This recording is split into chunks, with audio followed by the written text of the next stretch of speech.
Welcome to the Flow of Money podcast. This is where high performance meets financial intelligence. In these discussions, we combine the performance science of flow and flow states with practical wealth management strategies. The intent is to build a resource for those who believe that high performance mental states can impact wealth and abundance in all its forms so that you can make the impact you want in the time that you have. Let's get started. I'm Dave Gieselman, flow state coach, breathwork facilitator, and former chef turned high performance nerd. I help leaders and creatives build clarity, confidence, and capacity, teaching the science of staying cool under pressure so you can think clearly and execute fast, especially when things go sideways. My name is John O'Dea, and I'm a financial advisor. My love is cash flow. I truly love the cash flow generated by businesses for the positive impact that this cash flow can have on the owners, their employees, and their broader community. And this cash flow is never more important than when the owners of these businesses start to execute their exit and succession plan. I just love it all and can't wait to help.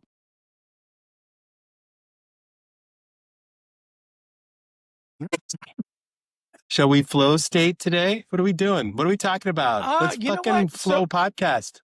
I had a couple of ideas. What do we do? Well, usually when my wife says that, hey, I had an idea. Right. When she says that, I know my world's about to get a little more complicated.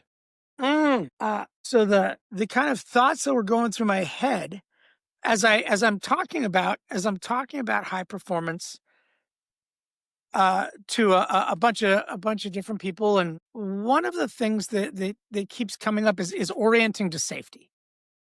So the same reason we take the breath, that thing comes in, that email comes in, that phone call comes in, it's going to take you all the way off your game, right? And in high performance mindset, in flow state, right? When we understand that flow is the source code for performance, for creativity, for everything else, being able to regulate quickly, redirect, and move forward. And I use the term orient to safety a lot. That's how we find base.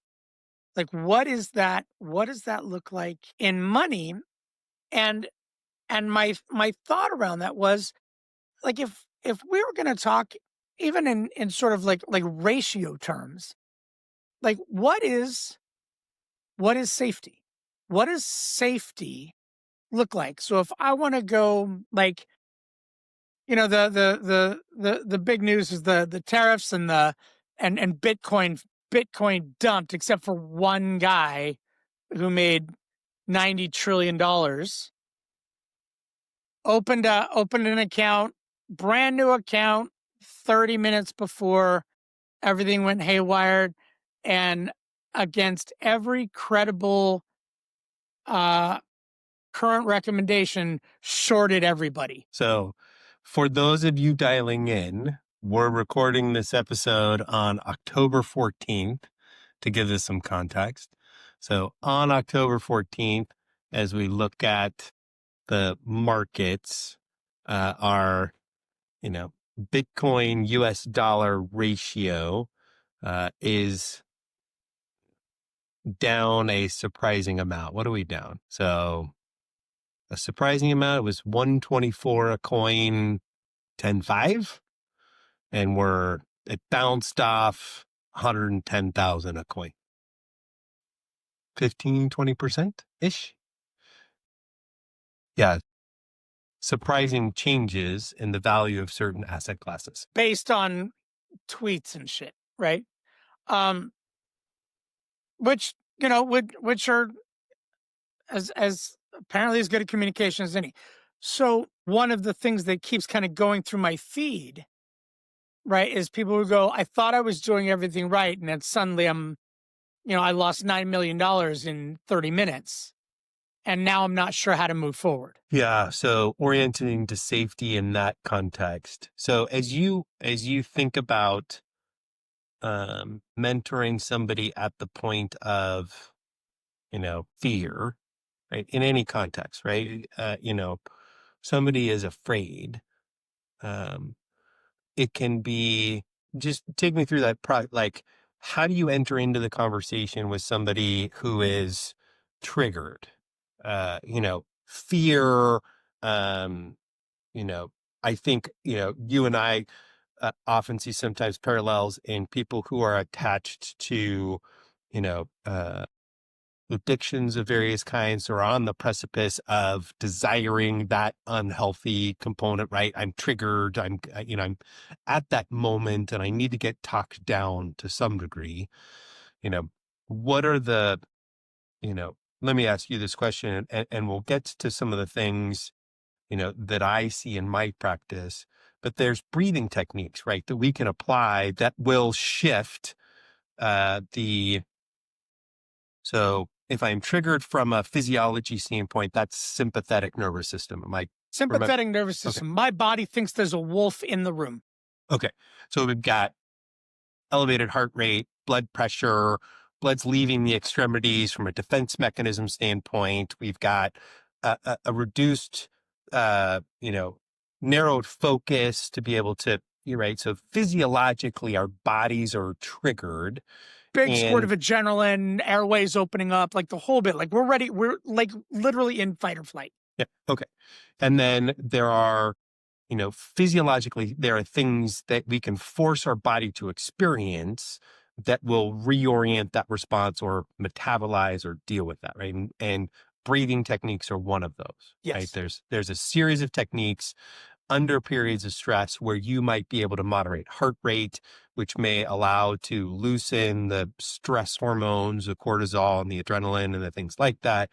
For what purpose, right? And Mm. this is where I get to, if I can slow my heart rate, I'm not sure that helps me unless you give me here's why you want to be able to do that. So imagine you are a defensive professional, right? Uh, you're in the military or in the police and you're trying to defend people, your family, whatever it is. You need to be able to think clearly, react clearly. You need to be able to partner and collaborate with your team clearly. So the fight or flight sympathetic triggers reduce your fine motor skills. They reduce your ability to think creatively, laterally, which often is very, very successful during periods of stress to be able to get to that thought process. So moderating your physiological response so that you can tap back into the parts of your brains to deal with the situation.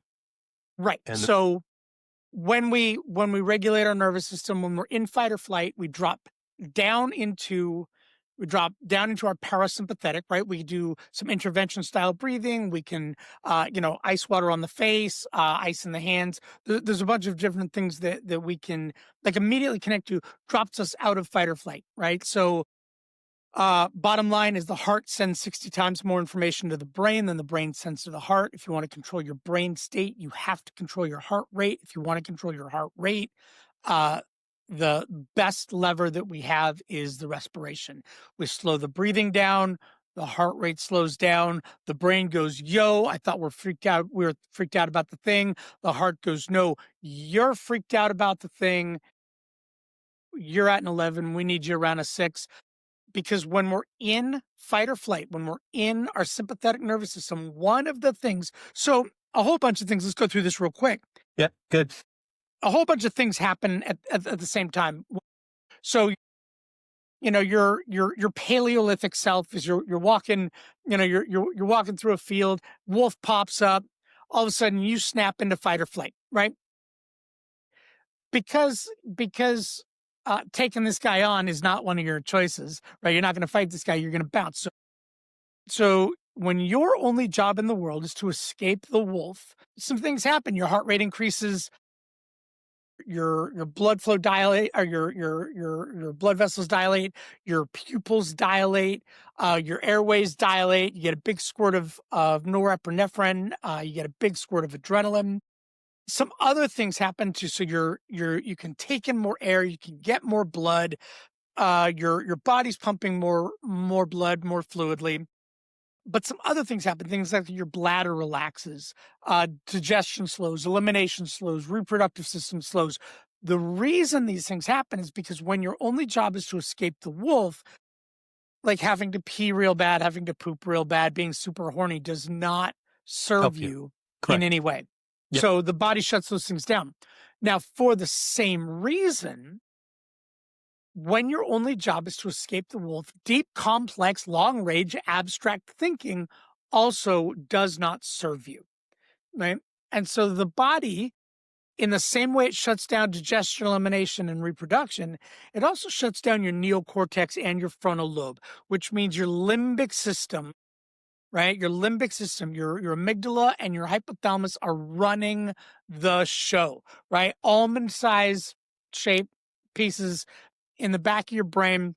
These parts of your brain have no capacity for language, draw no distinction between true and false, draw no distinction between past, present, and future, draw no distinction between rational or irrational, and draw no distinction between whether it's actually happening or you're making it up, right? Whether it's in the room with you or you're doing Pictured it. it. Right. So when this happens, the thing that we lose is executive functioning, long range planning, actual risk assessment, socially appropriate behavior, judgment, impulse control, Creativity, connections, imagination, all like of it, all of which it. is Yep. why we get videos of people having meltdowns in airports, Yep. and subway shops Yep. and everything else, because and these people aren't crazy, they're locked in fight or flight, right? They're stuck in fight or flight, which means they have lost access to what is socially appropriate behavior. They've lost access to temporary judgment, impulse control, all of these things, and they're just having a meltdown. They're using language that they ordinarily wouldn't use. Not that those thoughts aren't in there, but there's usually a filter there. I say this to people when I talk to couples, and they go, yeah, he just said something that was so outrageous and we're having a hard time getting past it, right? And the truth is, I've said some crazy things in anger. I've said some crazy things when I was drunk, in my life. I have never said anything I didn't mean, right? I was just angry or drunk enough that the filter came down, that those parts of my brain made it through the filter, right? And so angry, drunk, sad, whatever, distressed, if something comes out of somebody's mouth in these moments, Fearful, right? uh, Triggered, you wolf in can the you room. go ahead and trust that that is who they are, right? That, oh, I was just angry. That's not who I really am. No, it came out when you were angry, which means I know that is precisely who you are. The rest of the time, you have masked that well enough in my presence, right? So I am clear about who you are, because the things that come out of your mouth when you're angry demonstrate who you are, So we've right? got triggered, we've got physiology, we've got a set of mental and physical conditions during periods of high stress, often fear triggered high stress, right? There's periods that can trigger this process. And so finding a way, just to make sure that I'm tracking, to orient to safety are tools that you can use to try to take yours again from an 11 down to a 6 or a 7, right? To take some of the energy, not all of it. We're not taking you to a 0, but take some of the energy so that we might be able to bring in executive function, long range planning, creativity, innovation, strategic thinking, right? Some of the tools that are required in a lot of different contexts when the fear is triggered and you don't have the tools to first notice or adjust, or you don't have a partner or a buddy or a system to allow you to to use these tools. Because one of the hardest things I have found in my own life, once I'm there, you can't tell me to relax or take a breath, right? It's very hard once I'm already there, right? And you also can't explain it to me. You can't rational it to me, right? Because as we just Because your said, brain is not taking in that information. Nope. Yep. it's off, right? Right. I have lizard brain, right? You're communicating to a Cro-Magnon 4-year-old, right? So, the tools, the process, the techniques that we discuss, we talk about the flow state, right? Water, breath, right? These tools, if you're at an 8, maybe you're not at an 11, you've got a shot at it, right? You're feeling this process happen. You're noticing heart rate, sweaty, angry, right? This energy, this body temperature, right? It's really starting to trigger. You're noticing on Instagram and you see the thing, right? You see your account state, whatever it is, right? We've talked about that state can get triggered by an imaginary wolf as much as the physical wolf, right? The physiological reaction does not have to be a big scary dog or a spider. Very few of us are encountering as many actual wolves in our day-to-day lives as our nervous as our bodies think. As our bodies would indicate, right? 100%. 100%. Like we're at an 11 1,000 times more often than our Neanderthal neighbor. Like, yes, they did come across a wolf once a week. Like we see it hourly. Like we're getting triggered from a cortisol spike standpoint all the flipping time. So how do we orient to safety, take it down a notch, and at a time when it's very, very hard to deliver rational information into that process? So right? This is where having a practice in place Yes. is super effective, right? So, I've been shouting just F and breathe at Cooks for a long time. When I work with clients, one of the things that we do is we work on these breathing practices so that your default response to stress is to regulate first, is to regulate in the moment, and is to regulate. You have a habit, you have first, a practice, out of habit. you have a I feel myself going up. Yeah, because exactly muscle what you memory. said. Yep. Never in the history of calming down has anyone ever calmed down by being told to calm down, right? This is just fact. The body has to tell the mind that the body is safe before the mind releases fear. You cannot calm yourself down by being told to calm down, not even by yourself. Okay. So in money, right? In money, it is the processes are the same, right? The triggering event is I thought I did everything right and I've lost $9 million, right? And I like the term lost, but that's not how it feels, right? What it feels like is somebody stole that from me, right? That it's been physically, and horribly carved from my life. Like I worked, I produced, this is a scarring, robbery, right? This is theft. This is unfair, right? This is a triggering wolf in my life, right? And right, this is meaning making, right? So this is meaning making. This is what this means. Right. And as we talk about a lot, money has a lot of hooks into us from an emotional reaction standpoint around the damage, fear, wolfy size thing, right? So just to brainstorm, you and I, right? Money can be sense of importance in the community, right? It can be the likelihood that I'm going to get a desirable mate, right? It can be, identity. It can be importance. It can be, commitments that you've made to others, right? It can be your identity as a provider, as a husband, as a father, as a mother, as a partner, legacy, right?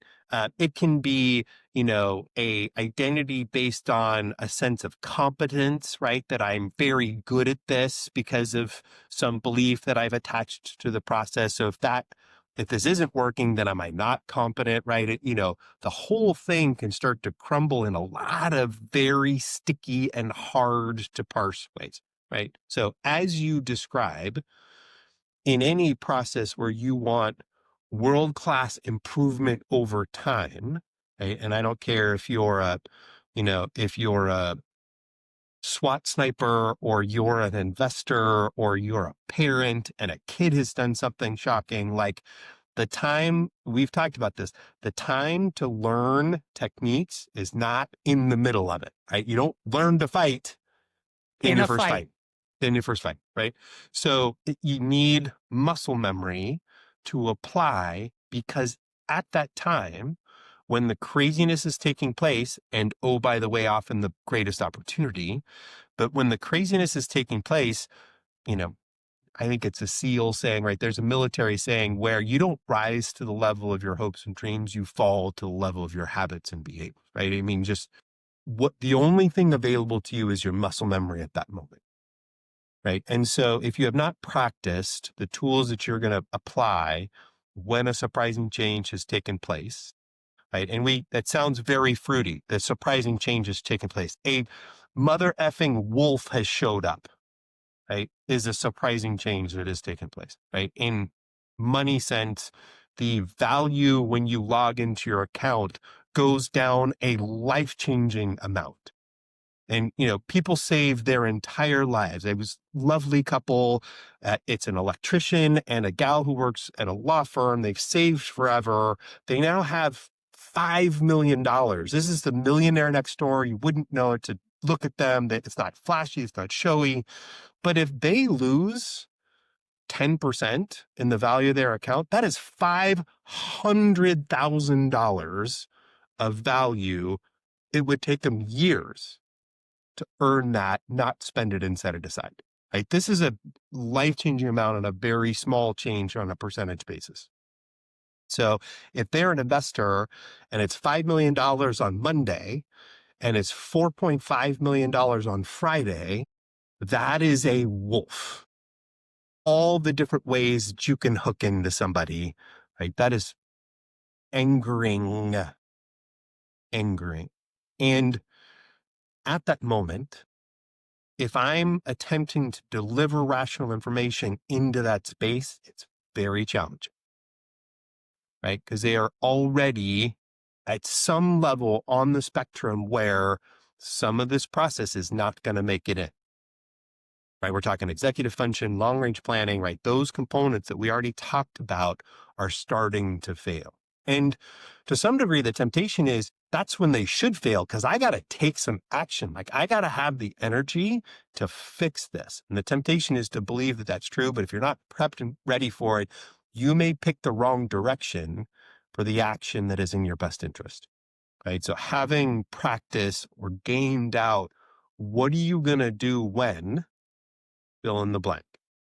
The asset that you purchased for some period of time that you believe in, that you've set up a process, you've done your research, you understand it, you've aligned the time frame that you're going to hold this asset with the time frame of your goal, so that if you see in the interim some change, you've already decided what the action is going to be, that you have an action or a process that you're going to apply at that moment, right? So as an example, right, let's say you've decided that the following asset is the perfect asset for you based on your understanding, process, study, material, information for a goal that you have that is 10 years away, right? 10 years away. If that's true and you make the decision, you buy it for $120,000. And you're continuing to make money, you're not spending it, you're setting aside, and you're getting ready to do more of it. If that asset is now on sale for $100,000, maybe you go buy some more because they're on sale. Okay? But it feels at that time that the opposite should be true. I bought it at 120, now it's selling for $100,000. Somebody's stolen $20,000 from me. Right? And the reverse is often the behavior that gets like, this is broken. I am wrong. I need to sell this before I lose any more. Like the world's coming to an end. And that may not be the right path for you. The path may be, how do I buy more to take advantage of this change? So during periods of stress from a money perspective, it is very hard to deliver that information into the conversation if somebody's already triggered their sympathetic system. right? You can't say, hey, relax, it'll be fine. Right. Calm Hey, down. right. Calm down. Calm down. First, Calm down, Dave. Right. Dave, calm down. It'll be fine. What? You're fired. So, that process. So, the opportunity, in addition to the physical and material things that we can do to our system to get into parasympathetic, to try to open up a window to access that part of our brain, there may be other things that you can add to that story that improve your resilience and your capability with that intervention, um, such as we've talked about in prior situations, if you don't need a lot from a spending standpoint, right? If your identity, your role, your purpose, your mission, right? If it doesn't require a lot of spending and the value change of something goes down, it may not affect you, right? If you've insulated yourself where that's not required for you to find connection and purpose and meaning. I was going to say happiness, but we could have a whole session on whether happiness is a thing, but connection, purpose, meaning, value. It's not other people and their opinion. It's what you do and the people that you impact, right? The more you can insulate yourself, the shorter the amount of time it may be that you get from triggers to creative application of taking advantage of what happens at the moment. Now, that's very easy to say, very hard to do, speaking from experience. But this is why I think our practices align, right? The techniques that we can learn during a period of stress, and stress is just code for something crazy has happened that triggers anger and frustration, senses of loss, fear of loss, right? Fear of loss, much stronger than the greed for gain, right? That's triggered. And the pursuit of action may not be populated with the kinds of things from a wisdom and thoughtfulness and strategy and rationality that you might otherwise think you have while things are going fine, right? We have this conversation, hey, let's set up an investment account for you.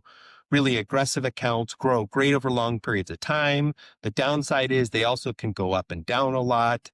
More conservative portfolios, maybe they don't grow as much, but they tend to go down less during periods of instability. And what the client hears is, don't be a wuss, right?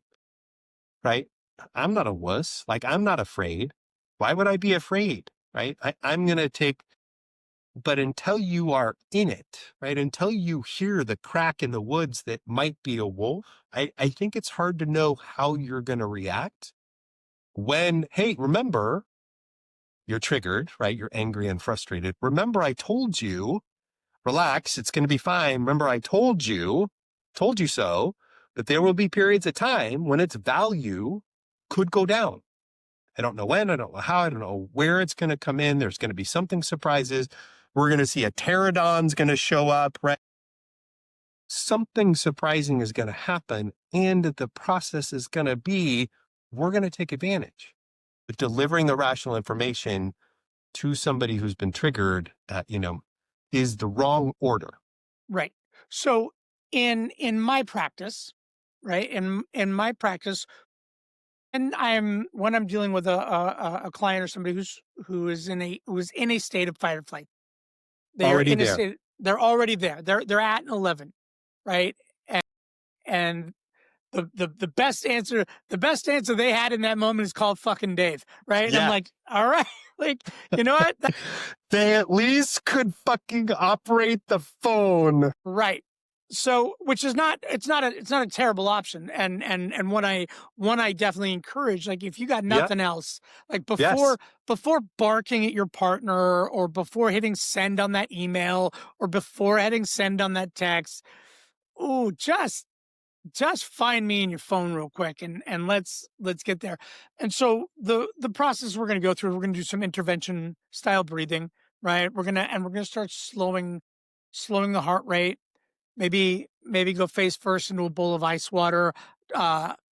trigger the mammalian dive reflex. We're going to drop out of fight or flight first, right? That's what we're going to do is we're going to orient to safety, come straight into the right now, lower the heart rate, lower the respiration, which is going to take the brain out of fight or flight. It's going to put you in the right now, have you look around, identify that there are actually no wolves in this room with you.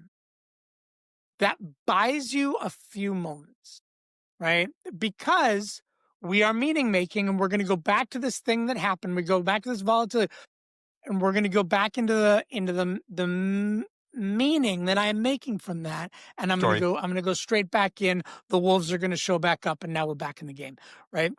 And so when we have that moment, I am always going to go. So we're going to drop out of fight or flight. We're going to stabilize. First, get calm. We're going to stabilize. Regulating your nervous system is the master key to everything after that. It's the master key to unlocking your brain, executive functioning, everything. And so the first question after we drop out of fight or flight, the first question I'm going to ask is, what's the fear? And I'm going to ask you to describe the fear. I'm going to, and I'm going to pull it out of you. I'm like, okay, tell me more. Why are we afraid of that? Like, what does that mean? So what is, this thing that happened, my boss just yelled at me. I'm going to get fired and I can't, I feel like I've done a terrible job. I feel like now I got a bullseye on my back. I feel like nobody trusts me to make the decisions that I need to make. So now no decision is good. Indecision is not good. I can't move in any directions. Cool. All right. So that the fear is I'm going to get fired. Right. Great. Why are you afraid of that? Like what, like what's that? Okay. So that means that the money stops. That means that, and I know how fast I go from the email from an angry client to me pushing the shopping cart, talking to myself. It's about 8 seconds, right? I have a client who's angry and let me know it, right? Because it is my job to compromise your comfort as my client. It is my job to make you uncomfortable, to make you mad, which means I've now done my job. But I know that story that takes me from a client is angry to this person is going to ruin me on Yelp. My phone is never going to ring again. They're going to destroy my reputation. Like this is it for me. This is it for my business. And I understand that. And so being able to go, tell me more. Like, tell me more about this. There's never going to be any more money. Is that true? Right? If you get fired from this job, right? So there will never be employment of any variety ever again. Like that's the actual fear. And getting somebody to go, yes, my actual fear is that, because we're now in parasympathetic. Right. Now you can communicate, right? And now I am hearing myself say, no, I genuinely believe that there is never going to be employment ever again. And the moment you hear yourself say that, you go, wait, that's probably not accurate. That's probably not true. Right. Right. So the money that is currently in your pocket, in your bank, is the last of all the resources you are ever going to have. So what's in your pocket is going to need to last the rest of your life. Right. And getting people to say out loud, well, I have plenty of other resources and I could sell things and I have assets and I could do whatever. So now we can look at, so now what's the real fear? Because every time we bring up a fear, like, is that true? Like, is that the actual fear? And we're always going to get down to, I feel like I should have seen this coming. I feel like there was something I could have done, that I feel dumb. I put my money in the wrong place. I made the wrong decision at work. I didn't do a thing I should have done. I did a thing I shouldn't have done. And now we can go, okay, so are all of these true? And we can start analyzing piece by piece. And what we can do is an orient to safety, orient to, did you make the best decision you could? Could you have made, with the information that you had, a better decision than the one you made? All of this being said, now what? Right? What are your options? We understand that you feel all these things. Is what you're feeling accurate? Is the meaning that you're making out of what you're feeling true? I don't know about you.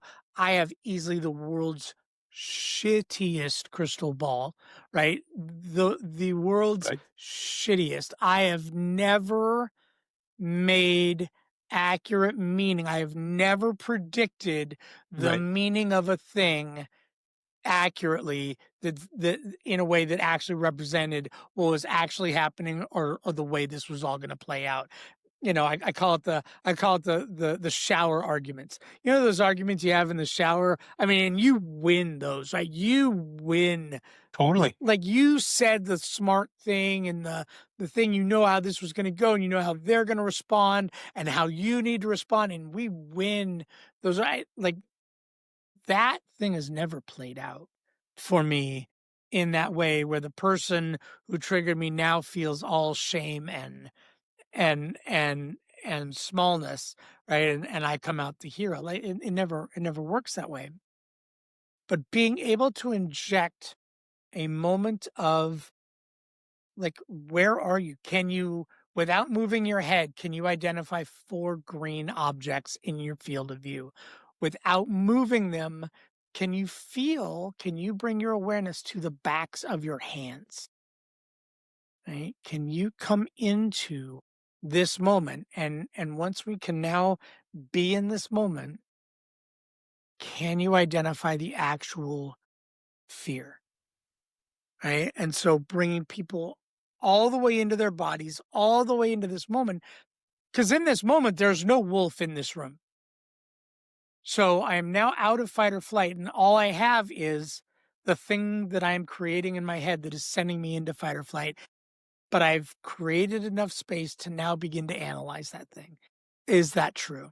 Is that a real thing? Is that something that needs to be addressed, or is your fear of it something that needs to be addressed? What is the financial analog? Well, I mean, I think, as if somebody wants to prepare for that, right? I think as we talk about, excellence in any area, right? You know, you're going to experience in any endeavor the surprise, right? The fight or flight triggering surprise event where everything went horribly wrong, right? And, so the question is, before that happens, do you have a set of tools or resources or things to think about? So money can be a great example of how to build this, right? In terms of, as we think about financial plans and building, the your fortress of solitude,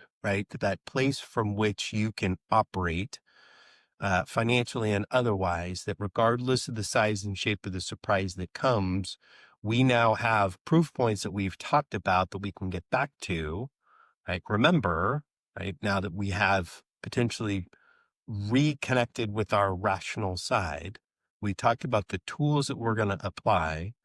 So, for example, right, it is recommended that most of us have 3 to 6 months of what it costs for us to live in checking and savings, right? Before you start saving for medium to long-term things, you build up your cash reserves such that when the surprise happens, you've bought yourself that room, right? The It's not a surprise bill shows up. Oh, I can pay this.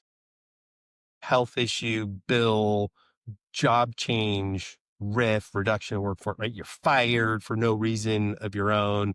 The large employer is starting to squeeze everybody down and asking you to behave in unreasonable fashion. Like, things are happening from a planning standpoint in your wealth area, and you're getting triggered.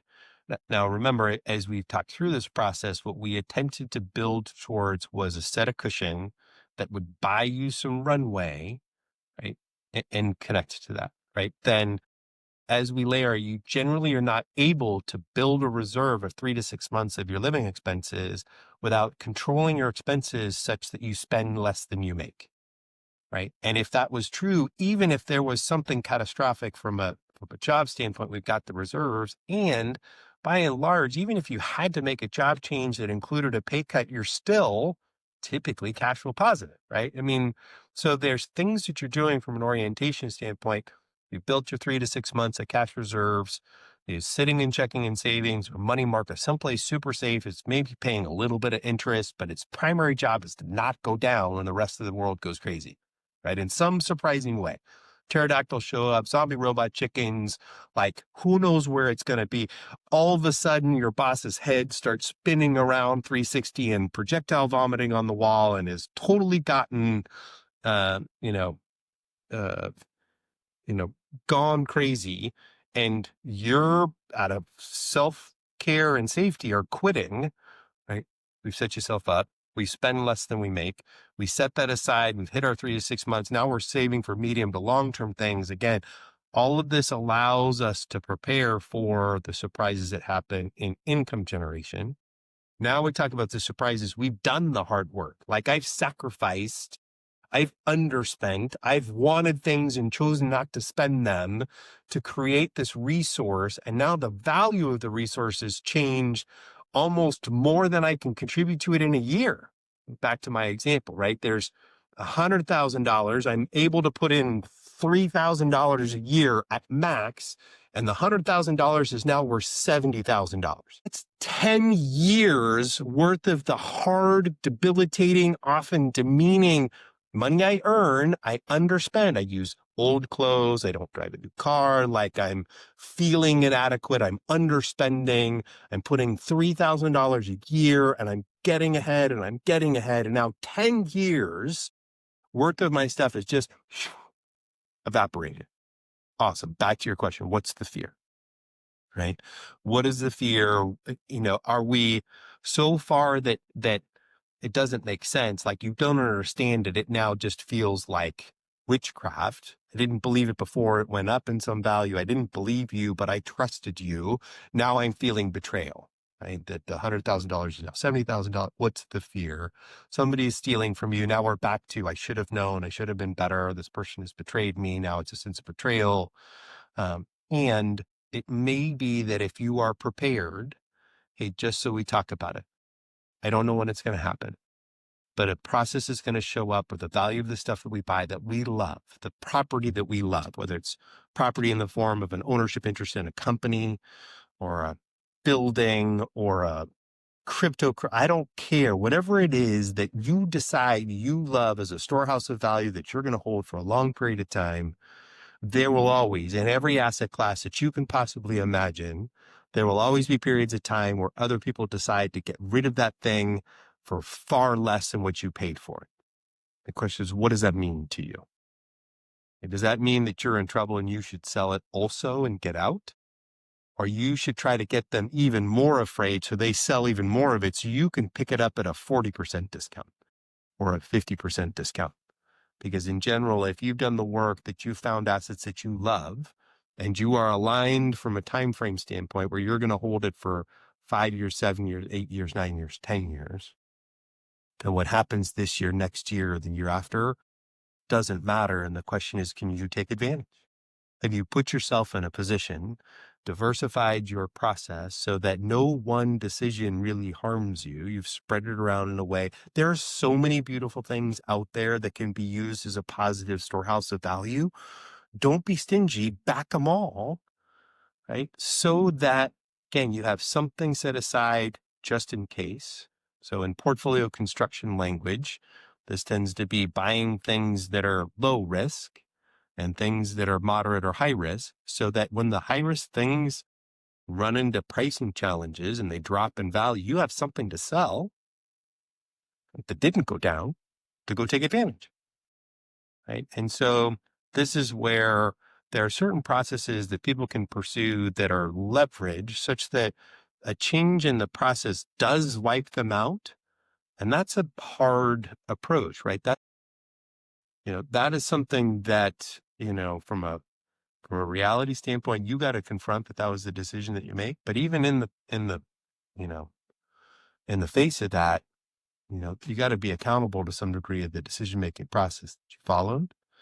But what is the fear? I think is a good question. It's just hard to get to.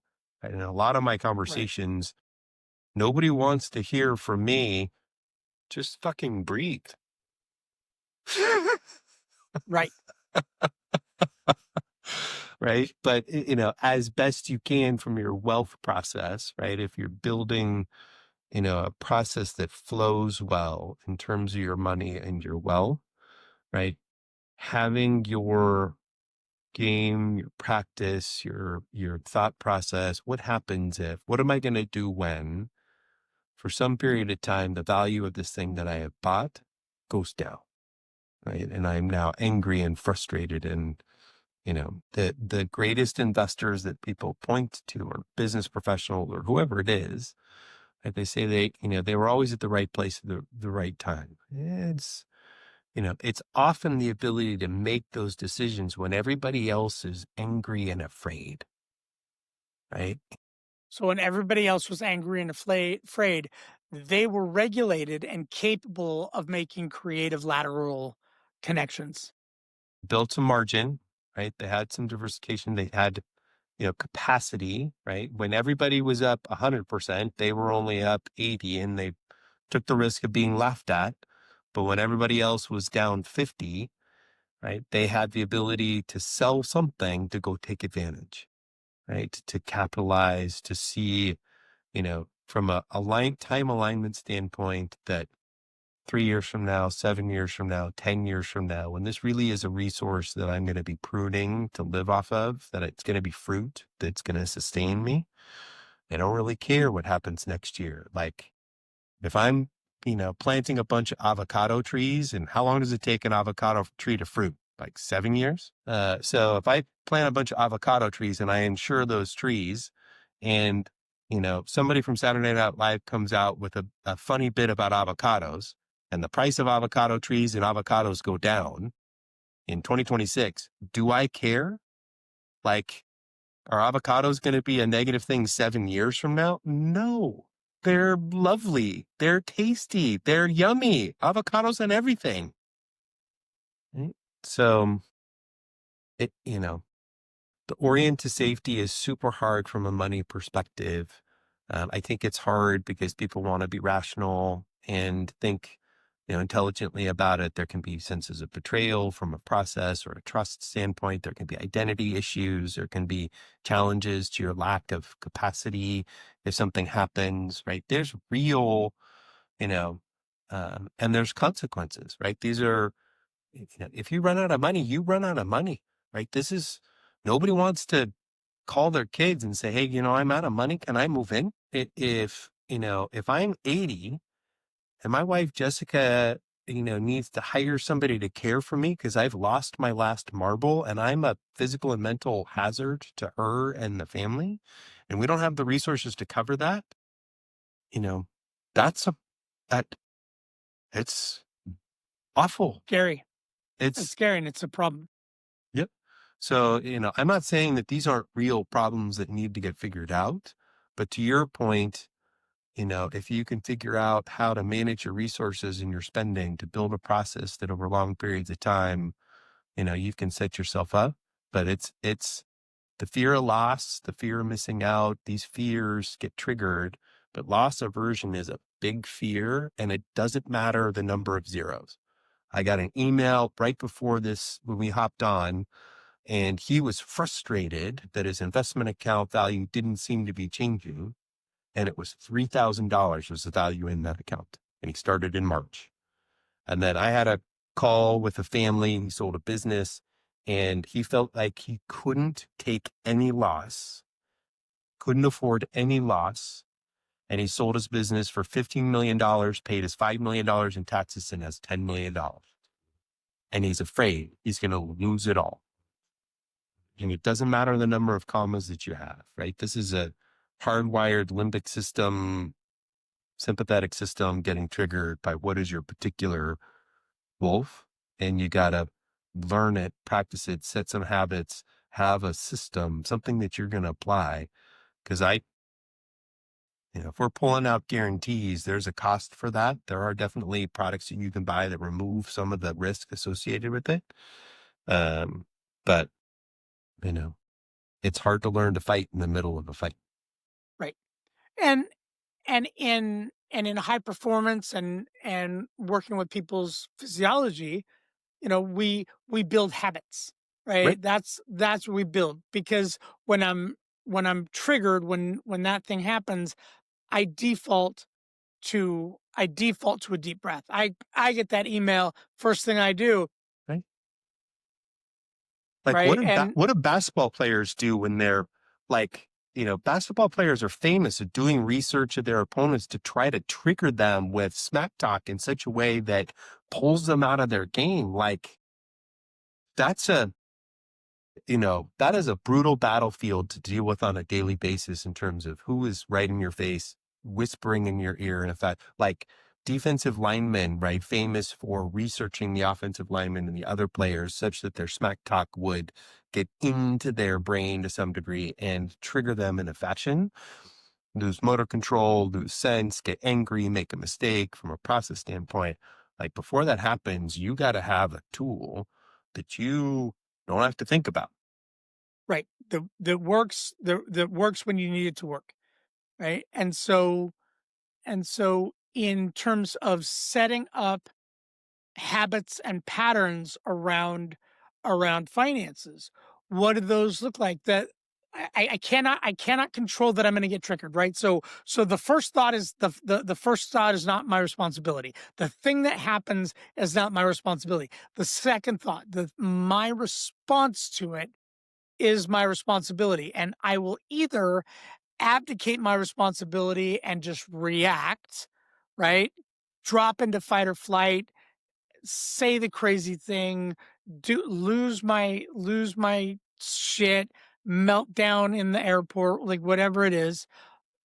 Or I'm going to have enough practice regulating my nervous system, so when the flight gets canceled or the thing happens or I got to pay an extra $40 for my bag, whatever the thing is that's just going to send me into the I have an answer. So financially, we don't get to control volatility. We don't get to control the tweets from influential people that send entire segments of the market spiraling off cliffs, right? We don't get to control that. What we do get to control is the things that we have set up in advance, so that when these things happen, they don't show up in our nervous system like wolves. So what do those habits and patterns and things look like when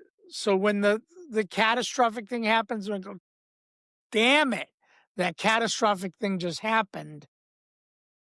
It's a good thing I have XYZ in play, and I've been doing this for a long time, and I'm cannot go into the same panic watching everybody sell off and liquidate because they're learning how to fight in the middle of a fight. Yeah, I mean, I think that, the process that we've talked about so far, you need a tool to at least take you from 11 to a 6 or 7, right? None of the things that we'll talk about will matter, right, if you're already triggered.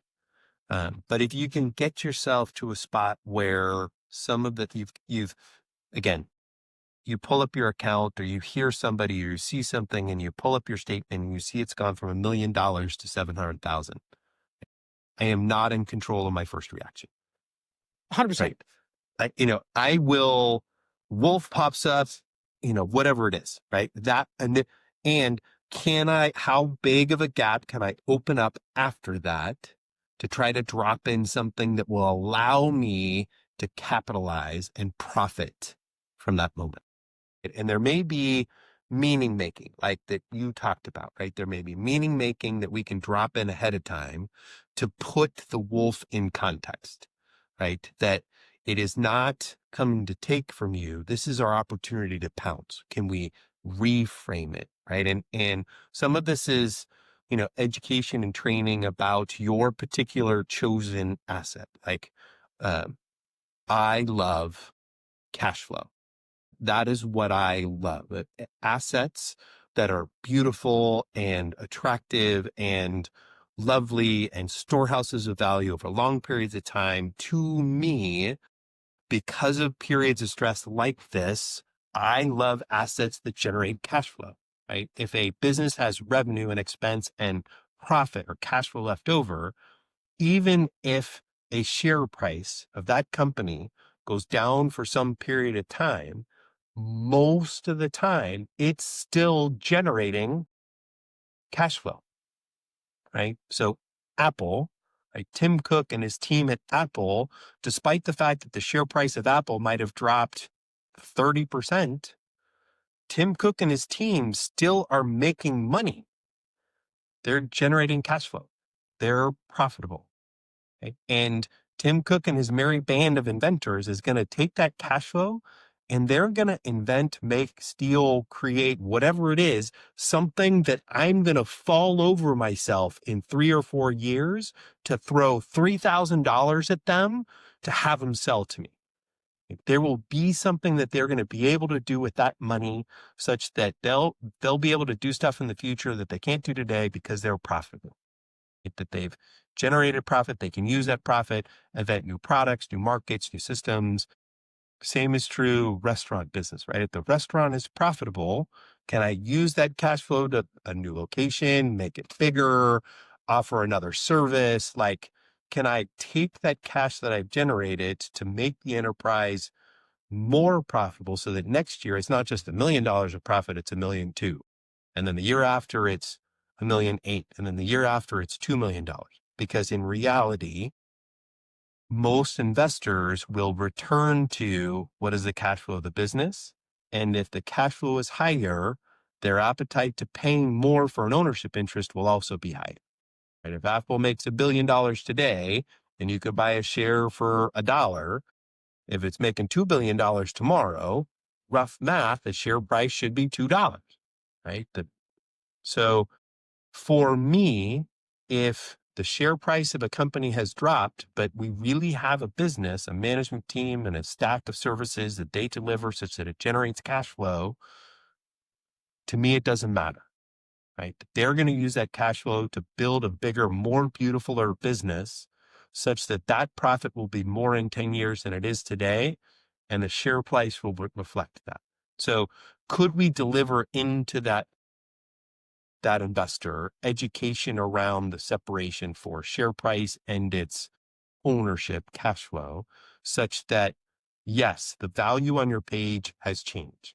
That is because the number of shares that you own has not changed. You still own 1,000 shares of Apple. Your property hasn't changed. It's 1,000 shares of Apple. Nobody has stolen your property. But I have to show you on your statement, if you decided to sell today, what are other people choosing to pay for your property?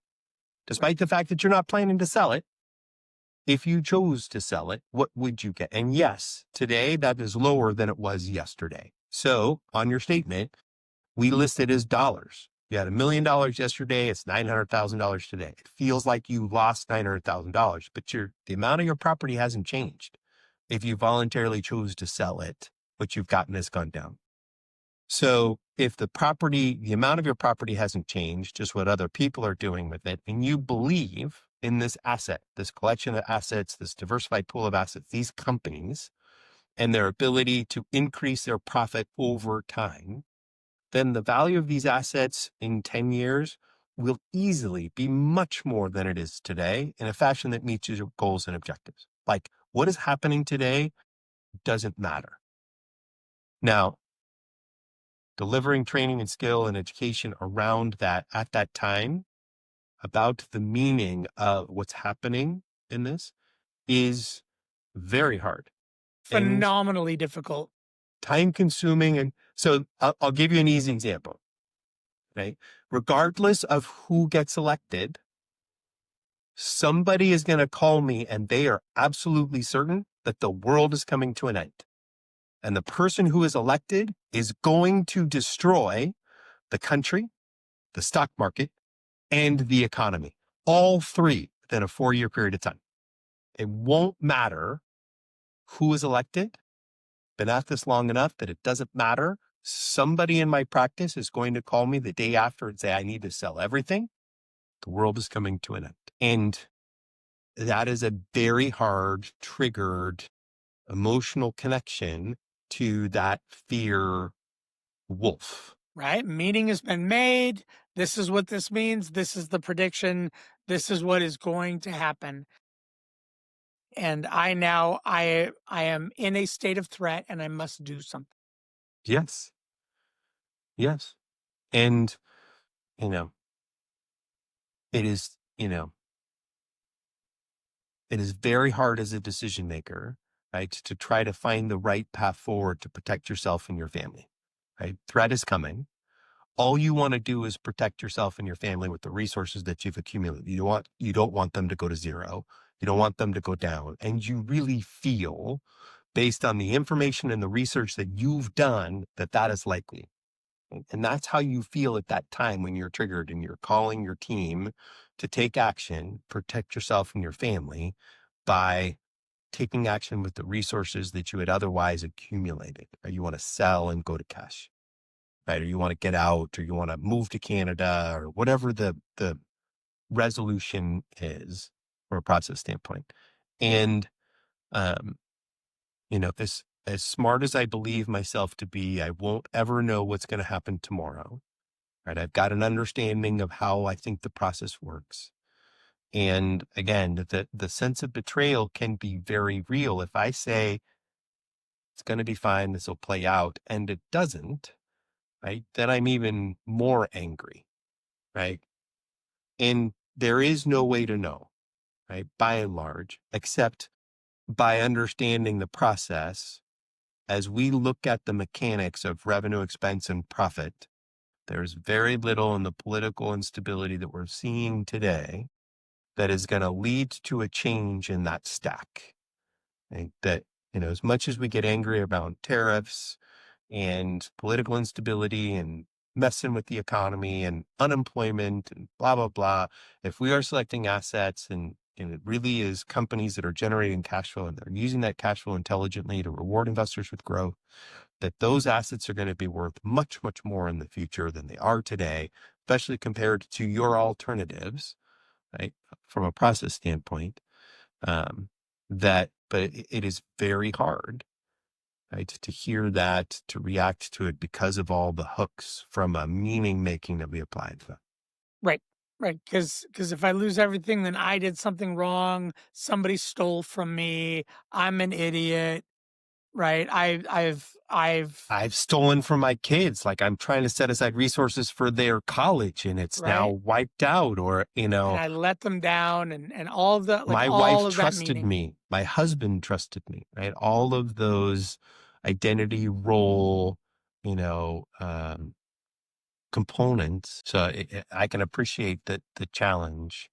And I do believe that relative to anything that you could select, if you find things that you love that generate cash flow, that even in periods of instability, right? If you have enough different kinds of tools that generate cash flow, that holding them is generally a good place to start, that buying more is even better if you set yourself up for that. Because as much as it feels like somebody's going to come to you and say, yeah, John, Dave, I hear you. Thank you for getting me from 11 to a 7. But this time it's different. And, when in a period of market drop, let's take COVID, the value of a lot of assets dropped by 30% or more from January to March.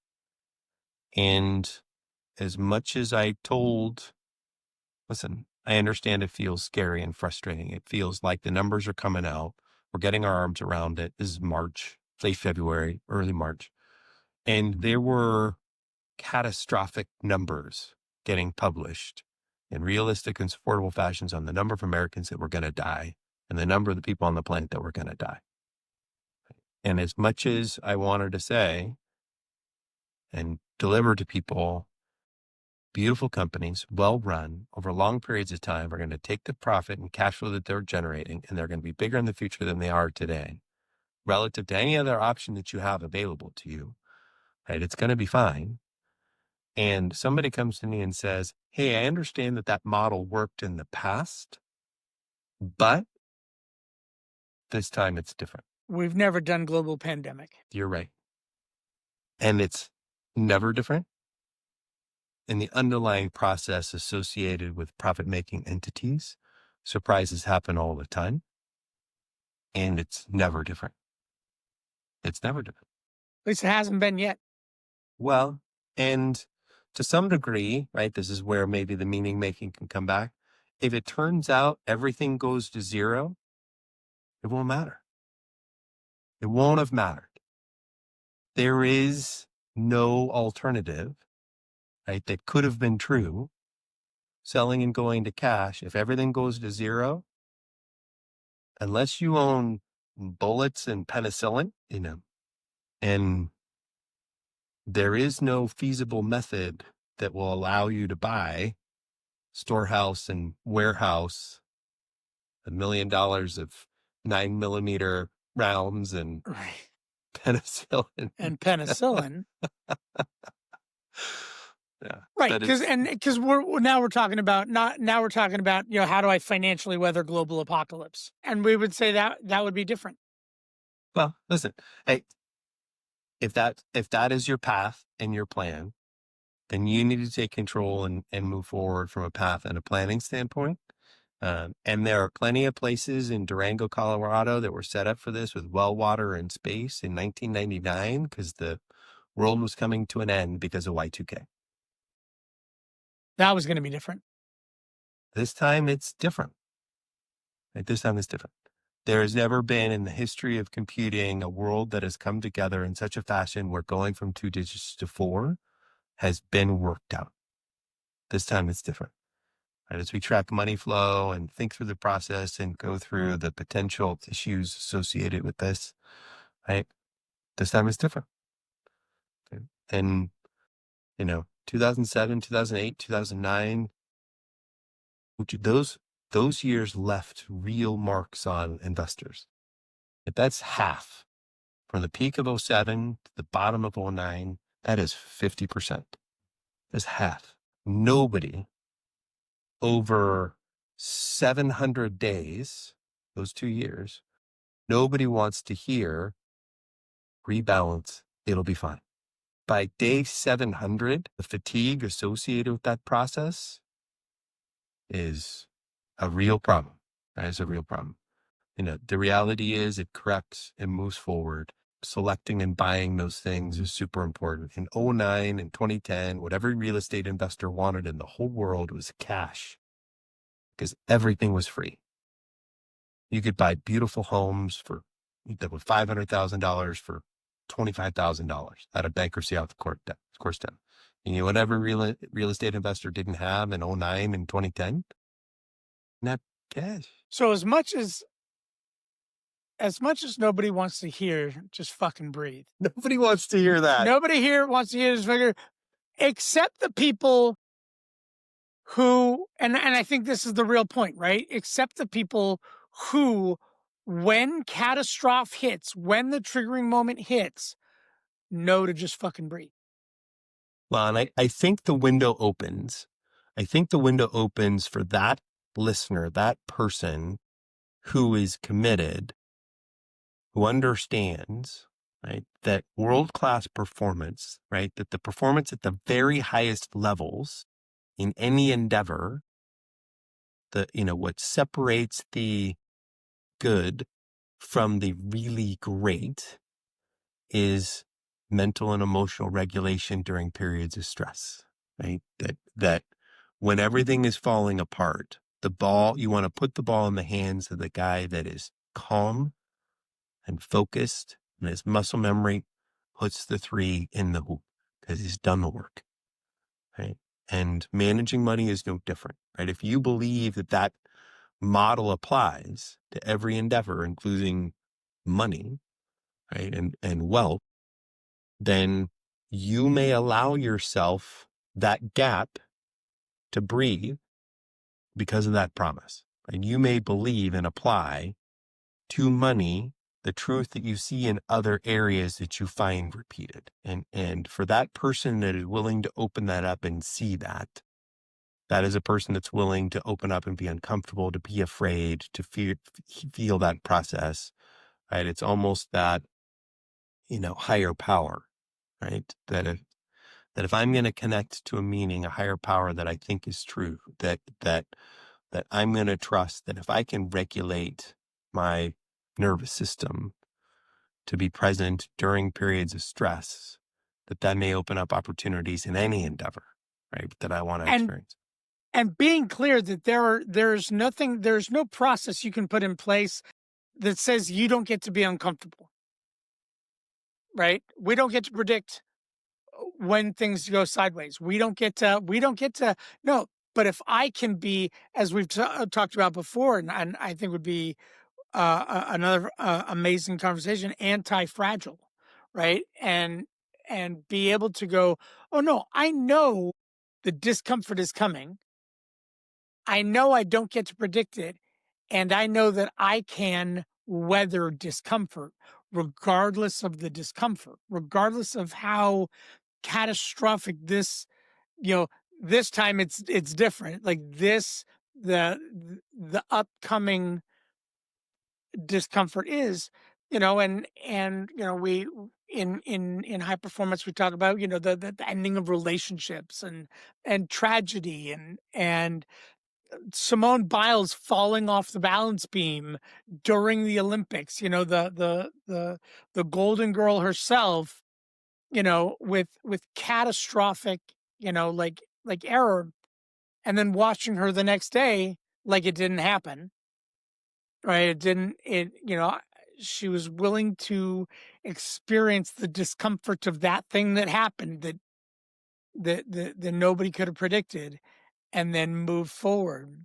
So there's no system that we can put in place that removes discomfort. Right? The best thing that we get is learning to go, oh, this is only discomfort. I got this. I can do discomfort because I know that it's not different, and this is just discomfort, and I know how to weather discomfort. And from a standpoint of high performance, from a standpoint of emotional resilience, from nervous system resilience, everything else, we can look at financial resilience the same way and go, no, we knew discomfort was coming, and we know how to weather discomfort.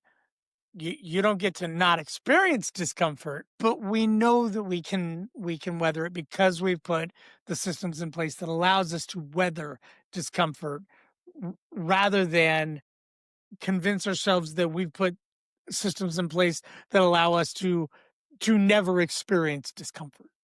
Well, discomfort's coming. That's my recollection is you and I talk about things to experience, to train, to improve our readiness for that discomfort, right? Whether it's response to discomfort, right? It's only discomfort.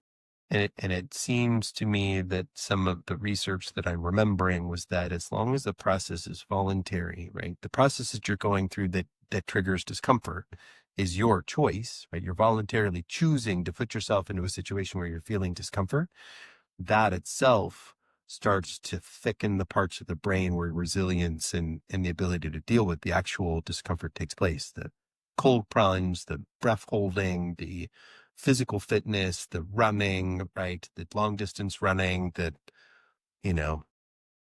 something that feel like it came up, the predictor for success in going through buds, right? The SEAL training was the ability to deal with the suffering of a long, hard, right? The 4-mile run. If you can do 4 miles in under 30 minutes, the amount of suffering that you're willing to endure on a solo basis, on a voluntary fashion in that environment, right? The sub 8-minute mile is indicative of the resilience that you might need associated with making it through butts, right? And I think our tools that we're trying to apply both experience discomfort voluntarily to improve our resilience to deal with, the high heart rate, the physical feelings that are coming up, the emotional feelings that you might get to a 6 or 7, and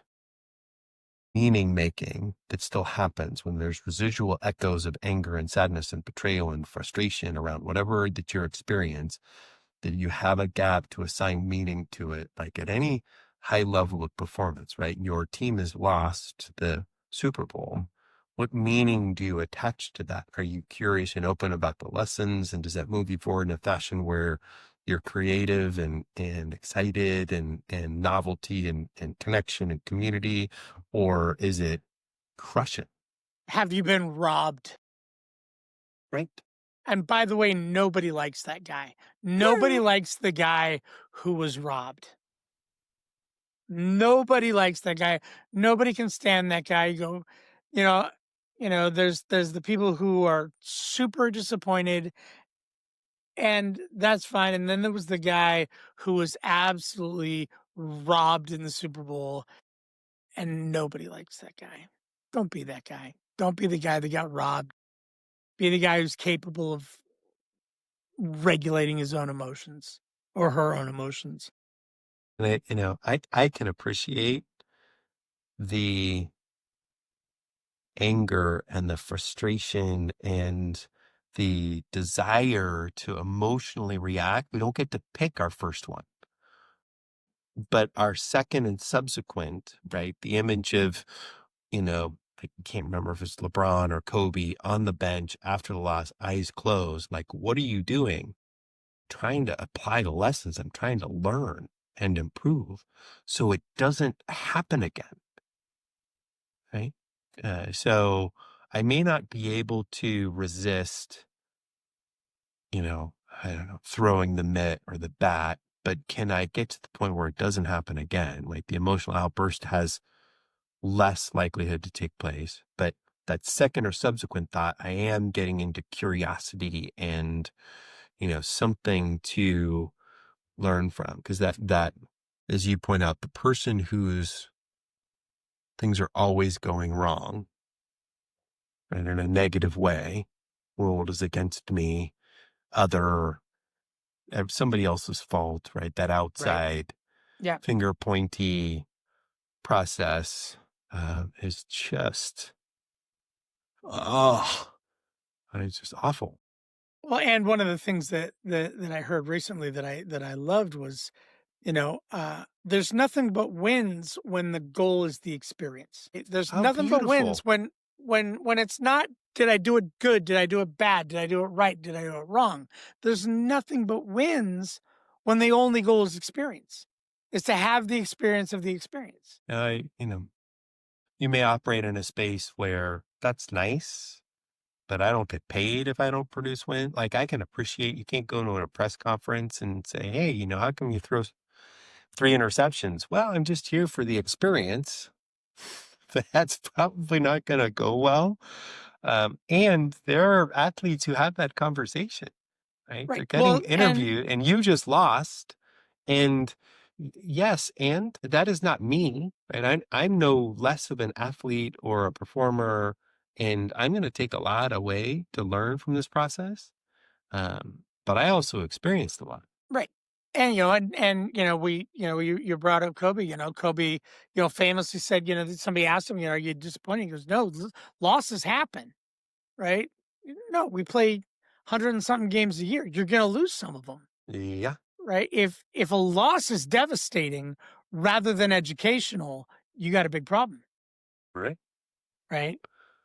Yeah. No, I think that sometimes that's the fragility of younger athletes, right? In terms of, for whatever reason, there's a collection of situations such that they experienced a lot of success early. And the next stage of success is going to come with losses and setbacks. And they never developed early right? That mindset, right? They're too fragile. Right? And they experience the setback and the difficulty and the frailty of that self-image tied to success and the outcome rather than the experience, and they opt out, right? And now this isn't fun anymore. Because only winning was fun. Only winning was fun. It's the musician example. Like, as a musician, as a creator, I guess a bad performance, crowd's not with you. Oh yeah, or turn in a bad performance, get booed. Song that's not a hit, right? You put your Yeah, heart and soul release into an an album to album. crickets, right? Release an album Right. that just gets panned, right? And so yeah, so being able to come back from that and go, okay, what's the lesson here? What do I get to learn from it?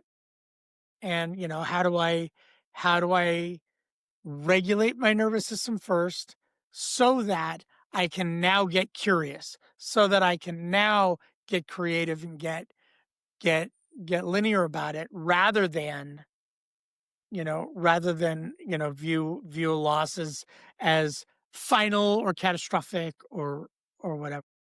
Yeah, the experience of that creativity, because I can imagine that the economics associated with the creativity would creep in a fashion that just kills you over time, right? That if, you know, the process of writing, like writers talk about, if you're a writer, then you write every day, right? That's just that's who you are, right? You just write, and I can imagine the creatives, right? The musician, the guitar player, the drummer, it could be a mixed set of drivers. Like, you picked up the guitar because that's how you wanted to meet your favored sex, right? You wanted to, you know, meet people and be the center of attention and part of your dating ritual, whatever. But at some point you connected to that process where the joy of the creation or the moment to connect with a crowd or a audience member or something.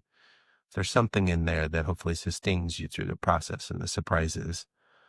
Um, yeah, it's an interesting creatives and teacher. There's whole swaths of value we enjoy as a community that are under compensated, right, for the contributions they produce.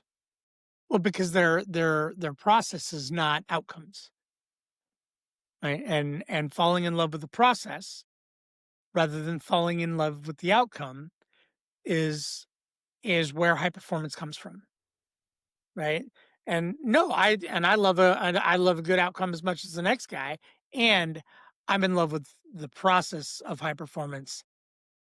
And sometimes the outcomes are really good, right? And the more I am in the process of high performance, the more often I experience those good outcomes.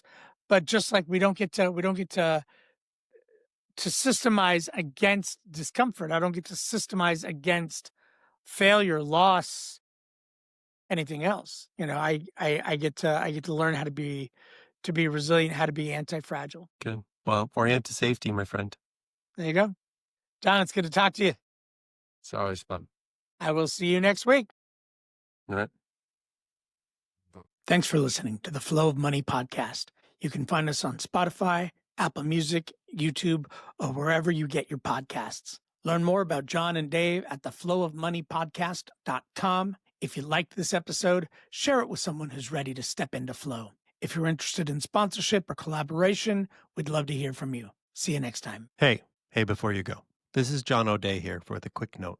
I am affiliated with Raymond James Financial Services, Inc., member FINRA SIPC, and my investment advisory services are offered through Raymond James Financial Services, Inc. Dave Gieselman, my partner, is not a registered broker-dealer and is independent of Raymond James Financial Services. Any opinions are mine and Dave's. These opinions are not necessarily those of Raymond James. Every investor situation is unique, and you should consider your investment goals, risk tolerance, and time horizon before making any investment decisions. Neither Raymond James Financial Services nor Raymond James Financial Advisors render any tax advice. Tax matters should be discussed with your tax advisor. This podcast is for investor education purposes only and is not intended to provide and should not be relied on for investment advice. Consult your investment advisor before making investment decisions.